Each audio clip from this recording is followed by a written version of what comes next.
Hey guys, so I had an epiphany. I am actually taking an emotional resilience class, and it's being offered through my church.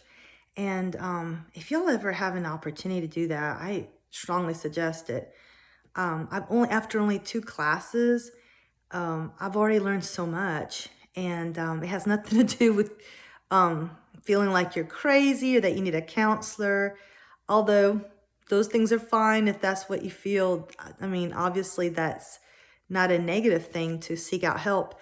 This has nothing to do with that. It has more to do with learning how to strengthen your strengthen the way that you deal with your life and problems and maybe triggers. So this last lesson that we had, it had a question in it that I thought, I have to post this really quickly. And that is, what kinds of things trigger your emotional response? So maybe you're a shy person and you hate to be put in a social situation where you are the spotlight. That's me. I know I make these videos and you guys are thinking, whatever. I don't like to be in the spotlight. I don't like to, be the center of attention in a social setting. Now, ask me to give a talk, I'll do it in a heartbeat. Ask me to do a video and talk about something that means a lot to me, I can do that in a heartbeat.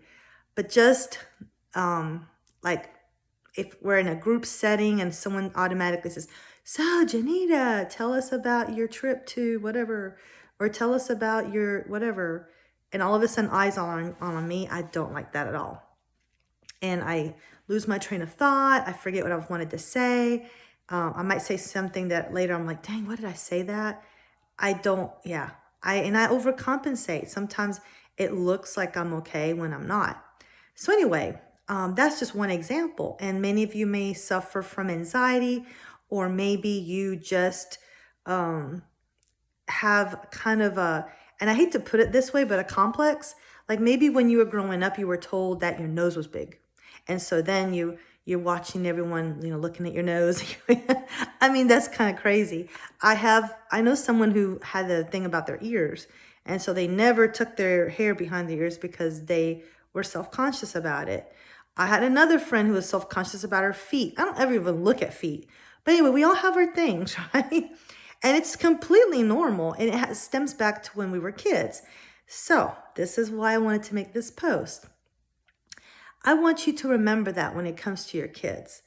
And when you think they're being irrational, remember the little things that you might think about that may be irrational, or maybe the things that, get you all worked up or have some kind of a response.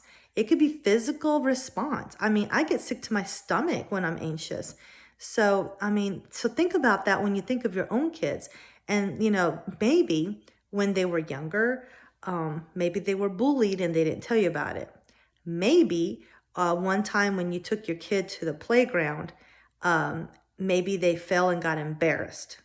The other kids were going up on the swings and all that, and they were doing fine. They went up there, they fell, and they got embarrassed. And now they don't want to go on there anymore because they don't want to get embarrassed. I mean, you just never know. You never know what's going on in those little minds of our kids, right? Then those little kids grow up and they carry those things with them.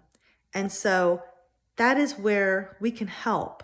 We can find out what are some of the things that our children are dealing with. What is it that they are self-conscious about?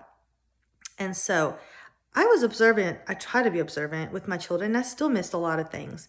But I do remember one in particular. One of my kids was looking in the mirror and looking at their face.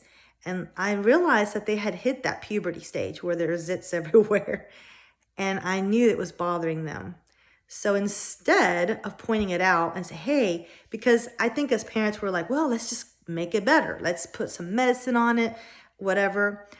I took it upon myself to kind of gently guide them towards hygiene, and did not even mention the zits, and maybe make it a little bit of fun for them. Say, hey, do you want to do some masks, or do you want to do girls' night out, or do you want to do like, something like that, just whatever it might be, and make it a fun thing.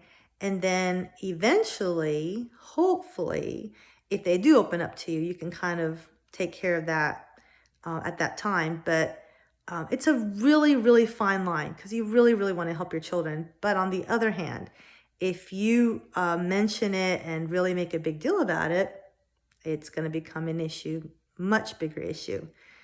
Parenting is so hard. It's so hard. But you know what? You guys got this. You've got that. Good luck on your journey as always. See y'all soon.